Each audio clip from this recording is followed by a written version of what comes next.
बहू या नौकरानी, एक दर्द भरी कहानी। पूरे 4 साल बाद राहुल कनाडा से लौटा था। कनाडा में एक ब्यूटी प्रोडक्ट बनाने वाली कंपनी के लिए राहुल काम करता था। राहुल अपने देश, अपने घर लौटकर काफी खुश था। एयरपोर्ट पर उतरते ही राहुल की नजरें अपने परिवार वालों को खोजने लगी।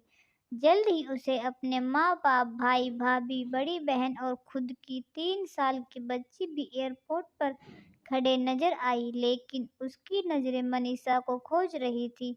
वो सोचने लगा, ये मुझे मिलने क्यों नहीं आई, और ऊपर से उसने हमारी छोटी सी बच्ची को भी यहाँ भेज दिया। राहुल एयरपोर्ट पर सबसे पहले हंसी खुशी मिला। फिर उसने मनीषा के बारे में पूछा तो उसकी दीदी बोल पड़ी, भाई वो घर पर ही है, तुम्हारे लिए खाना तैयार कर रही है। वह तो आज ही तुम्हारे आने की खुशी में काम करने लगी है, वरना वो कोई काम करती कहाँ है। राहुल ने अपनी बेटी को प्यार से उठा लिया, लेकिन उसकी बेटी उसे देखकर रोने लगी। लाओ मुझे दो बच्ची को, वह तुम्हें काफी दिनों बाद देख रही है ना, इसलिए पहचान नहीं पा रही होगी। कहते हुए दीदी ने बच्ची को अपने पास ले लिया। सभी टैक्सी में बैठकर अपने घर की तरफ रवाना हुए। राहुल अपने परिवार से मिलकर खुश था, लेकिन ये बात कि मनीषा उसे एयरपोर्ट पर मिलने नहीं आई उसे काफी परेशान कर रही थी। वो सोचने लगा, क्या खाना बनाना इतना ज्यादा जरूरी था मुझसे मिलने से भी ज्यादा, और वो भी जब मैं 4 साल बाद वापस आया हूँ। इन्हीं ख्यालों में घर तक का आधा रास्ता बीत गया। अब उसकी बच्ची उसे देखकर रो नहीं रही थी, इसलिए राहुल उसके साथ खेलने लगा।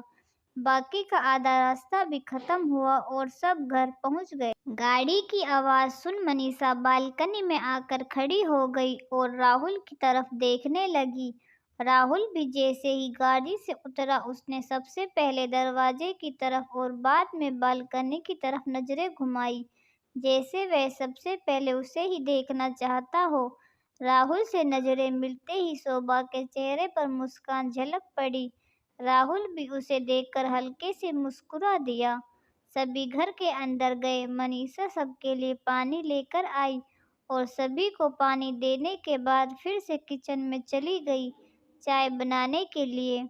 थोड़ी देर तक सभी परिवार वालों से बातें करके राहुल मनीषा को बुलाने लगा। माँ ने उसे बीच में टोकते हुए कहा, रहने दो उसे, किचन में थोड़ा काम कर लेने के बाद अपने आप आ जाएगी। तुम बैठो यहाँ मेरे पास, वैसे भी कहाँ ज्यादा काम करती है वह। राहुल यही बात दूसरी बार मनीषा के बारे में सुन रहा था। अब उसने सोचा कि मेरे परिवार वाले मुझसे झूठ थोड़ी बोलेंगे, हर दिन नहीं होता होगा, उसको इतना काम आज थोड़ा सा है, करने देते हैं, मैं बाद में उससे बात कर लूँगा। राहुल अपने परिवार वालों से बातचीत करने में मगन हो गया। एक के बाद एक रिश्तेदार और पड़ोसी राहुल को मिलने आते रहे और मनीषा को किचन से बाहर निकलने का समय ही नहीं मिला। सभी के लिए चाय बनाना, नाश्ता बनाना, यही करते करते शाम हो गई। शाम होते ही अकेली मनीषा इस बड़े से परिवार का खाना बनाने में जुट गई। 2 घंटे बाद सभी परिवार वाले खाना खाने के लिए डाइनिंग टेबल पर बैठे थे, सिवा मनीषा के। राहुल चाहता था कि मनीषा भी उसके साथ बैठकर खाना खाए, लेकिन फिर माँ ने कहा, अगर वह भी खाना खाने बैठ जाएगी तो सबको परोसेगा कौन। सभी के खाना खाने के बाद मनीषा ने अकेले खाना खाया। रात को सोने के वक्त राहुल और मनीषा अच्छे से मिल पाए। राहुल मनीषा के साथ काफी बातें करना चाहता था, लेकिन वह उसके चेहरे पर थकान और नींद अच्छे से देख सकता, इसलिए उसने मनीषा को परेशान न करने का फैसला किया और उसे सोने दिया। मनीषा सोने ही वाली थी कि उसकी छोटी बच्ची रोने लगी, तो मनीषा तुरंत उठकर उसके दूध पिलाने के लिए चली गई। राहुल कब सो गया उसे पता ही नहीं चला। जब सुबह बच्ची की रोने की आवाज़ आने लगी तो राहुल उठा और मनीषा को पुकारने लगा। जब मनीषा पास नहीं दिखी तो उसने बच्ची को चुप कराया और फिर से उसे सुला दिया। राहुल बाद में मनीषा को देखने लगा तो मनीषा उसे फिर से किचन में मिली, जो सुबह सुबह ही जल्दी उठकर घरवालों के चाय नाश्ते की तैयारी में लग गई थी।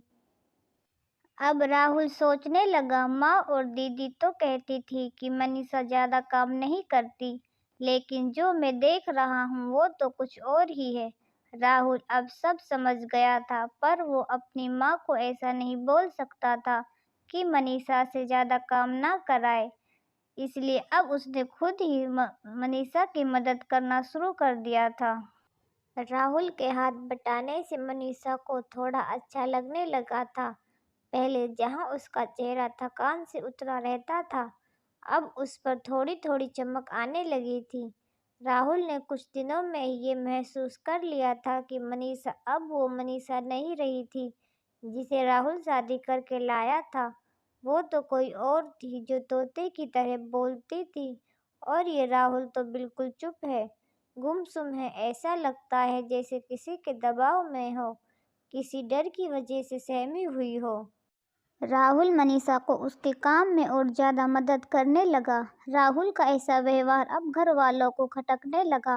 घर के सभी बड़ों और उसकी दीदी ने मिलकर राहुल को समझाया, तुम अपनी बीवी की मदद करते हो, उससे हमें कोई एतराज नहीं है, लेकिन तुम्हें भी एक हद तक ही ऐसा करना चाहिए। जब तक कोई तुम्हें ऐसा करता नहीं देख रहा हो तब तक सब ठीक है, लेकिन जब कोई तुम्हें बीवी के होते हुए बर्तन धोते देखेगा वो अच्छा थोड़े ही लगता है। और सोचो, आगे चलकर मनीषा को तुम्हारे हेल्प की आदत पड़ गई तो तुम्हारा अपना काम में ध्यान लगाना बहुत मुश्किल हो जाएगा। राहुल हमेशा से ही अपने परिवार वालों की बात मानता आया था। जिस तरह से सबने राहुल को समझाया था, राहुल भी उनकी बातों में आ गया। अब राहुल मनीषा की मदद करने में कतराता था। कभी कभार वह बच्ची के लिए दूध गर्म कर लिया करता, उससे ज्यादा कुछ नहीं। घर वालों ने राहुल को विदेश जाने से मना कर दिया और कहा कि यहीं पर कुछ काम कर लो। राहुल ने अब घर से ही ब्यूटी प्रोडक्ट ऑनलाइन बेचना शुरू कर दिया। उसका परिवार भी बढ़ गया। अब उसे 2 बेटियां और एक बेटा था। दोनों बेटियां स्कूल जाने लगी थी, लेकिन बेटा अभी भी छोटा था। जितना राहुल कमाता था उतना सबके लिए काफ़ी नहीं था। काफ़ी सोच विचार करने के बाद राहुल ने ये फैसला किया कि वह अब मनीषा के साथ शहर में जाकर रहेगा, जहाँ पर मनीषा भी काम कर पाएगी और वह घर से ही अपने ब्यूटी प्रोडक्ट बेचना शुरू रखेगा। इस तरह से वे अपने पैसों की तंगी को पूरा करेंगे। परिवार वालों ने भी राहुल को इजाज़त दे दी। राहुल चाहता था कि माँ भी उसके साथ रहे, लेकिन माँ को शहर में आना मंजूर नहीं था। माँ बड़े भाई के साथ रहने लगी। शहर में अब मनीषा नौकरी करती और राहुल घर से ही ऑनलाइन अपने प्रोडक्ट बेचता। कई साल ऐसे ही बीत गए। मनीषा घर का काम और बाद में बाहर का काम करके पहले से भी ज़्यादा थकी थकी रहने लगी। परिवार वालों की राहुल के दिमाग में डाली बातें अभी भी उस पर असर करती थी। वह यहाँ पर भी मनीषा का हाथ ना बटाया करता। राहुल अब दिन रात अपने प्रोडक्ट बेचने में ही मसरूफ रहता। कभी कभी मनीषा उसे कहती कि मुझे अच्छा नहीं महसूस हो रहा है, मुझे डॉक्टर के पास ले चलो। वो हाँ कह देता, लेकिन अपने काम में इतना खो जाता कि कभी उसको डॉक्टर के पास ले ही नहीं जाता। मनीषा तो बीमार थी, लेकिन एक बार राहुल बहुत ज़्यादा बीमार हो गया। इतना बीमार हो गया कि उसे अस्पताल में भर्ती करवाना पड़ा। अस्पताल में राहुल के पास सिर्फ मनीषा थी और कोई नहीं। इतना बीमार होने के बाद भी उसके परिवार वाले सिर्फ उससे मिलकर वापस अपने घर चले गए। उसका सहारा बनने के लिए, उसकी तकलीफ बांटने के लिए कोई भी उसके साथ नहीं था। बिस्तर पर पड़े और शारीरिक तकलीफ से गुजर रहे राहुल को अपनों का ऐसा व्यवहार बहुत तकलीफ दे रहा था। फिर वह सोचने लगा कि उसने भी तो मनीषा के साथ जिंदगी भर यही किया है। क्या वो राहुल जीवन साथी सिर्फ नाम का ही था? जब साथ देने की बारी आती थी तो उसने दूसरों के बहकावे में आकर उससे किनारा कर लिया था।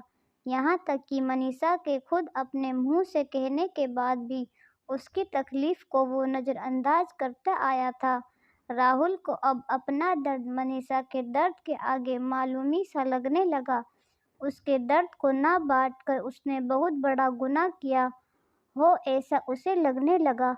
पछताव के आंसू राहुल आंखों से बहने लगे। उसने अपनी सारी गलतियों और गुनाहों के लिए मनीषा से माफ़ी मांगी। दोस्तों, जीवन साथी का मतलब होता है जीवन के हर उतार चढ़ाव में, जीवन के हर मोड़ में जो साथ दे। साथ होने और साथ देने में उतना ही फर्क होता है जितना सिर्फ वादा करने और सचमुच वादा निभाने में होता है। दोस्तों, एक पत्नी की दर्द भरी कहानी पति के दृष्टिकोण से हमने बयां की है। इस कहानी को पढ़कर किसी भी पति या पत्नी का अपने जीवन साथी के प्रति व्यवहार सुधर जाएगा, तो इस कहानी को लिखने का उद्देश्य सफल हो जाएगा। पूरी कहानी को पढ़ने के लिए बहुत बहुत धन्यवाद।